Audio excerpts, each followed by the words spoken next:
ایک 60s میں ہمارے اپنے عزیزوں میں برادری میں ایک آدمی نے کروڑوں بنائے حرام راستے سے، وہ اس کا اچانک انتقال ہو گیا کوئی 60 سال کی عمر میں۔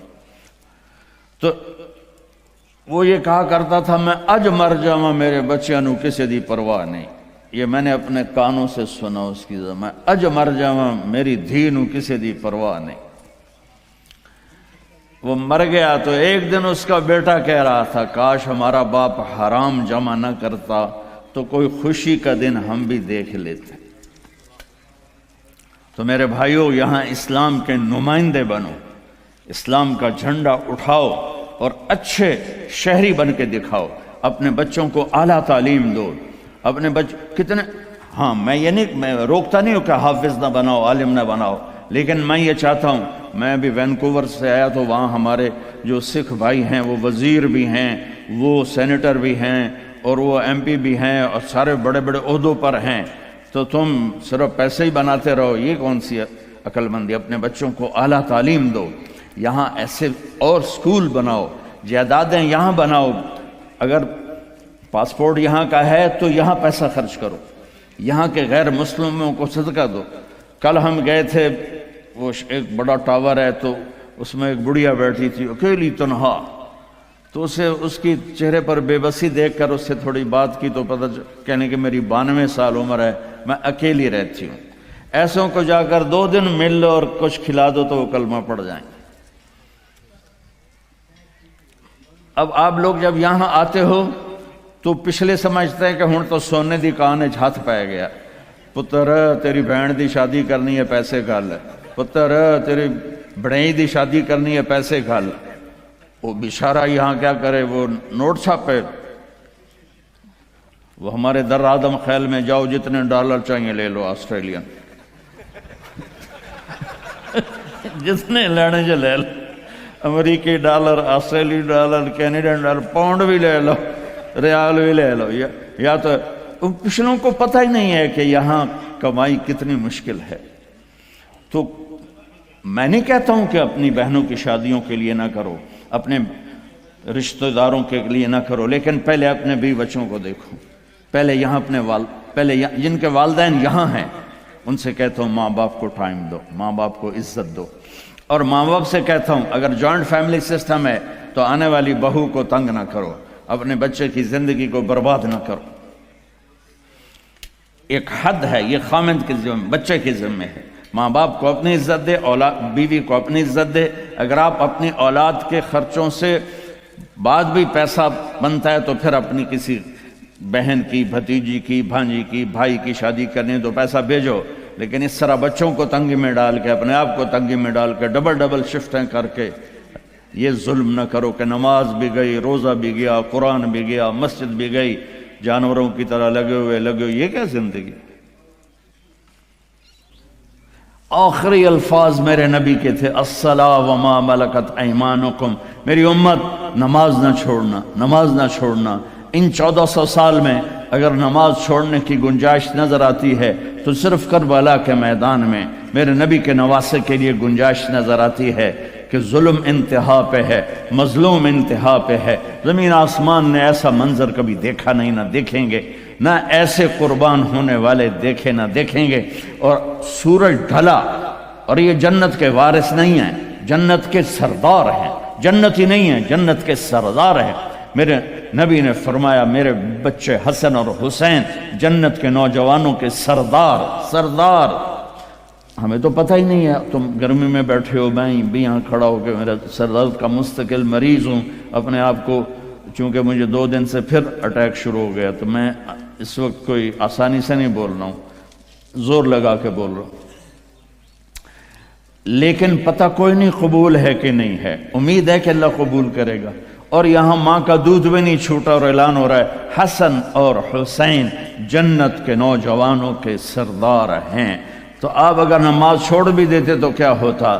نہیں، امت کو پیغام سنانا ہے، بتانا ہے، دکھانا ہے کہ مرتے ہوئے بھی نماز نہیں چھوڑی جا سکتی۔ آپ نے اپنے لشکر کے ایک نوجوان کو بلایا، زہیر بن القین، وہ آ گیا ہے، کہ یہ شمر سے کہو 5 منٹ تو میں اپنی طرف کہہ رہے ہیں، تھوڑی دیر رک جائے مجھے نماز پڑھنے دے، پھر جو چاہے مرضی کر لے۔ اس حال میں نماز نہیں چھوڑ۔ آپ بڑے مصروف ہیں، ایک چھوٹا سا مصلی اپنے ساتھ رکھو، آپ کے پاس ٹائم کوئی نہیں، فرض پڑھ لو، صرف فرض پڑھ لو تاکہ آپ کی حاضری لگ جائے۔ صرف فرض، میں یہ نہیں کہہ رہا ہوں سنتیں چھوڑ دو، میں کہہ رہا ہوں کہ اپنے آپ کو عادی بنانے کے لیے آپ کو مشکل ہو رہی ہے تو صرف فرض پڑھ لو تاکہ کم از کم حاضری لگ جائے۔ خوف کی نماز نہیں، عشق کی نماز پڑھو جو حسین نے پڑھ کے دکھائی۔ جب انہوں نے کہا ہم تلوار نہیں روکیں گے، تو آپ نے کہا آدھے ہو جاؤ، آدھے نماز پڑھو، آدھے ان سے لڑائی کرو۔ پھر ان کو واپس بلا کے کہا تم نماز پڑھو، ہم لڑائی کرتے ہیں۔ عصر کی نماز سے پہلے گردنیں کٹ کر اور نیزوں پہ چڑھ گئی تھی۔ تو میں آپ سب سے گزارش کرتا ہوں، اللہ کی نماز پڑھو، اللہ کے محبت میں نماز پڑھو، اللہ کے شوق میں پڑھو، کسی کے ڈر سے نہیں، کسی کے خوف سے نہیں۔ جیسے آپ رات کو 12 بجے اشارے پر کھڑے ہوتے ہیں تو وہ کوئی آپ فرما برداری کی میں نہیں ہوتے ہیں، وہ $100 دا ڈر ہوں ٹھوک جامنا ہے۔ نہیں تو اگر یہ نہ ہوتا تو ہماری طرح پاکستان میں دن کے 12 بجے بھی اشارہ توڑ کے تم جا رہے ہوتے، تو سوٹا وڈا چنگا تکڑا ہے نا۔ ہاں، محبت کی نماز پڑھ۔ میں سینٹرل ماڈل اسکول لاہور سے میں نے میٹرک کیا تھا، تو میں ہاسٹل میں تھا، تو کئی وارڈن آئے، ہاسٹل وارڈن۔ تو ایک وارڈن طالب حسین تھے رحمۃ اللہ علیہ، بڑے اس وقت تو بڑے برے لگتے تھے، اب بڑے اچھے لگتے ہیں۔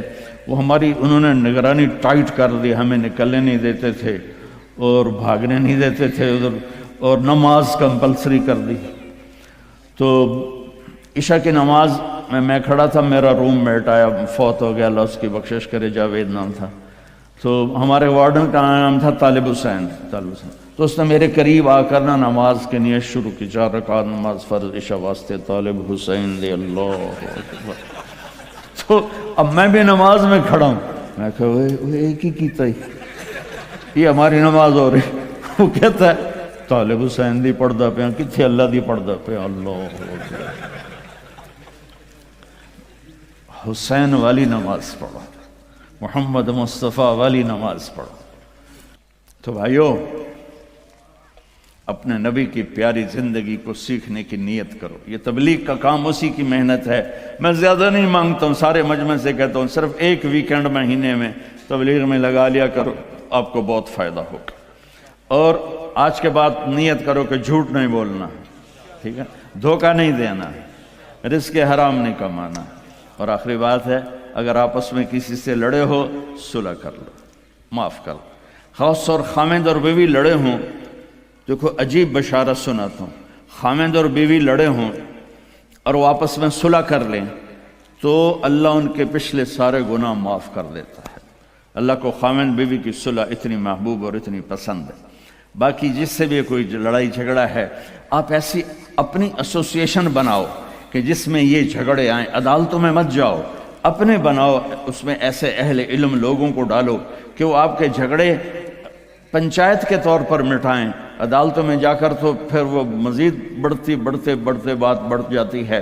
آپ ایک معاشرہ بنو، یہیں شادیاں کرو، یہیں بچے بچیوں کی شادیاں، یہاں کی بچی یہاں کا بچہ ہو تو کمپرومائز ہو جائے گا۔ وہاں سے بچی آئے یا بچہ آئے، وہ اس ماحول میں ایڈجسٹ نہیں ہوتا، پھر مصیبتیں پڑتی ہیں، مشکلیں پڑتی ہیں، طلاقیں ہوتی ہیں۔ بہرحال یہ تو خالی ایک میرا مشورہ ہے، یہ میرا کوئی نصیحت نہیں، مشورہ ہے۔ اگر آپ کر لیں گے، جب آپ نے یہاں رہنا ہے تو یہیں ایک معاشرہ بناؤ۔ تو سارے بھائی اس کی نیت کرتے ہو نا؟ تو آخری بات جو میں نے کی تھی دھیان سے سن لینا کہ کسی سے ناراض ہو تو اٹھ کے صلح کر لینا، ٹھیک ہے نا؟ سارے بھائی نیت کرتے ہو؟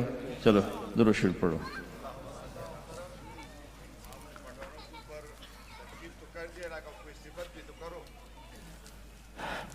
پتہ نہیں کیا کہا ہے میرے بھائی نے۔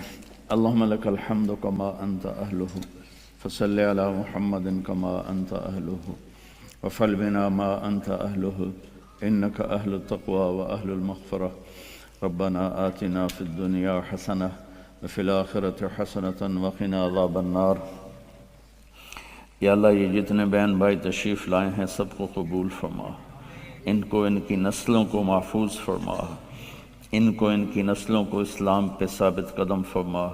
یا اللہ اس ادارے کو کامیاب فرما، اس کی ضرورتیں پوری فرما، اس جیسے ادارے پورے بر اعظم میں یا اللہ کھولنے کی مسلمانوں کو توفیق عطا فرما۔ مسجدیں بنوا، مدرسے اسکول بنوا، ان کی آپس میں محبتیں قائم فرما، لڑائیاں ختم فرما، خامند اور بیوی میں جو لڑائیاں ہیں انہیں صلح میں تبدیل فرما دے۔ بچے جو یا اللہ رل گئے خامند اور بیوی کی لڑائی سے، ان کو ماں باپ کا سایہ نصیب فرما۔ یا اللہ جو حرام کام میں پھنس گئے ان کو رزق حلال نصیب فرما۔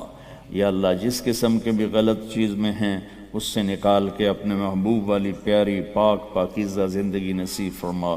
یا اللہ ان سے ہم سب سے راضی ہو جا، جو ہم میں بیمار ہیں صحت شفائے کامل نصیب فرما، اور جو ایمان پہ دنیا سے چلے گئے اور قبروں میں تو ان کی قبروں کو روشن فرما۔ جب ہمارے جانے کا وقت ہے تو ایمان پہ خاتمہ نصیب فرما۔ اس سارے مجمع سے اور ہم سب سے راضی ہو جا۔ وصلی اللہ تعالی نبی الکریم، آمین۔